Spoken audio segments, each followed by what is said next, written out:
We're also going to hear from an anonymous caller and her husband who want to retire at the age of 55, but they also have other goals. They want a bigger home. They want a better car. So they're wondering if they can afford it all. We are going to hear from Tim. Tim and his fiance feel as though they have missed out on some precious years of retirement savings, and they are eager to catch up. And we are going to hear from Matthew, who he and his family dream of living in the Pacific Northwest. You want to switch out your term life insurance policies for universal life. I don't want to go too far down this rabbit hole because we can talk about this for an entire episode, but the short answer is I think term life insurance is great. I think universal life policies and whole life policies are, for most people, including you, not a good idea. There are very small edge cases in which whole life policies or universal life policies make sense. For example, if you have millions upon millions upon millions of dollars and you are worried about estate planning and you're looking for some sort of tax advantaged estate planning, sure, whole life can play a role in that, but you need many, many millions of dollars before that ever becomes an issue. Likewise, if you are in a position, we had a caller once a few years ago, her father had bought a whole life policy for her 20, 25 years prior when she was a baby. And so because of that, the monthly cost for the whole life policy was like $50 a month, and it gave her a payout of several $100,000. And so I told her, hey, for $50 a month, you now have the opportunity to give a guaranteed $300,000, $400,000, however much the payout was, to a charity of your choice, right? So why not?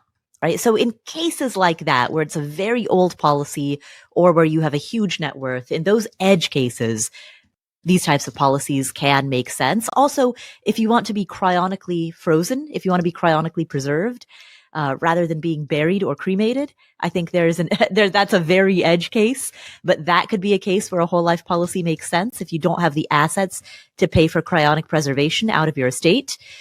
Other than those very tiny edge cases, I think for the most part, whole life and universal life don't make any sense at all. And most people, yourself included, are better off staying in term life. I would say that for 99% of the afford anything community, if you think about buying a universal life policy, take 2 aspirin, wait for the fever to go down.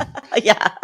And then get back on the term train. I think the 3 words are, oh God, no. Oh right. God, no. Yep. Yeah. Yeah. You want to start investing in a brokerage account, where you want an initial investment of $1,000 and ongoing contributions of $500 a month. Now I'm listening. Yeah. Beautiful. Beautiful. But then you said something else as well. You want to continue saving $1,000 a month in a high yield savings account. Now you already have $60,000 in savings, and your current monthly expenses are at the most $5,000 a month. You said your expenses range between $4,500 a month to $5,000 a month. So the $60,000 that you have in savings already represents 12 months worth of expenses. Why do you need any more money in savings? You already have 1 year's worth of expenses in a savings account. I don't see any reason to keep any more money in cash savings unless there is like a particular big ticket item that you want to buy in cash in the next year or two, but that does not seem to be the case. You talked about upgrading your home within the next 3 years, but you have a mortgage. You're not a first-time home buyer, so you're not trying to save up for a first-time home buyer's down payment. And so I don't see any reason to keep building the cash coffers. That money, the $60,000, the 1 year's worth of expenses, that's great. Hold that there. Beyond that, everything else can go into investments, not into cash. I hear a lot of different competing goals, which happens, by the way, especially for people starting late.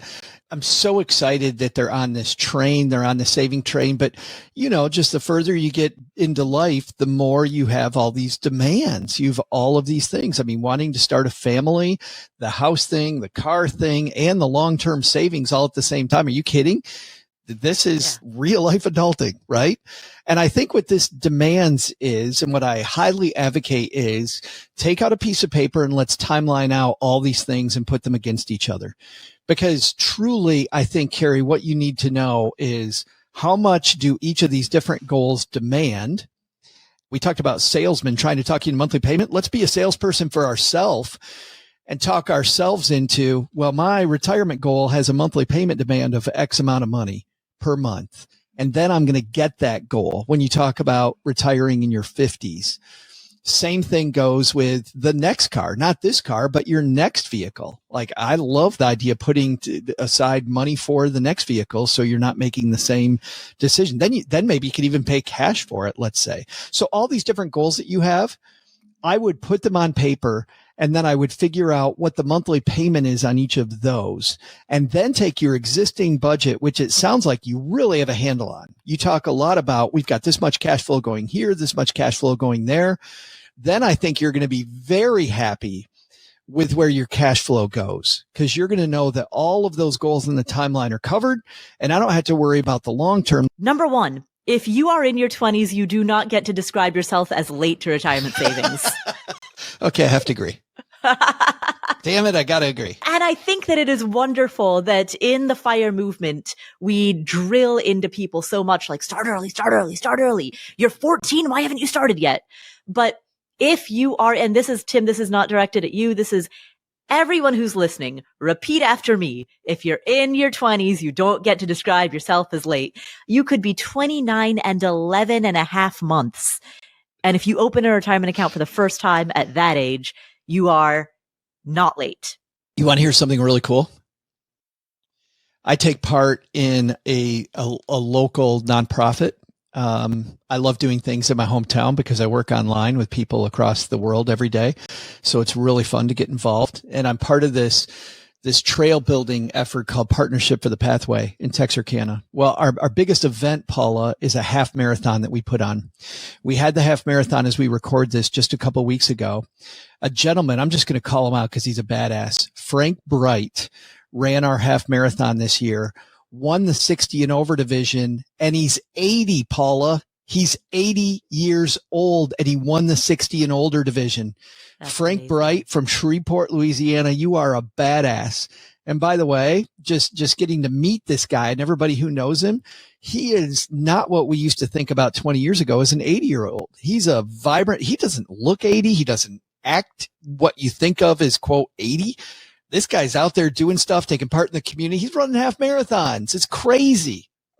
I love that. So exactly what you're talking about, Frank embodies, and we're seeing more Franks show up all over the world. And we've got a couple of great interviews, Paula, that are coming up on the show. We're going to be speaking with former Pepsi COO Grace Puma and the former Nike president of Consumer Direct, Christiana Smith Shee, about really having a better existence at work. You know, a lot of us want to love our work. We want to do great things at work. And so two people who kind of know what they're doing, talking about better work. And then also noted investor Peter Mallouk, who a long time was affiliated with Tony Robbins. And so Peter Mallouk, who's done phenomenal things with money, going to talk about great money management and really having a great mindset with money coming on the show. So 3 great mentors, Paula, coming up on Stacking Benjamin.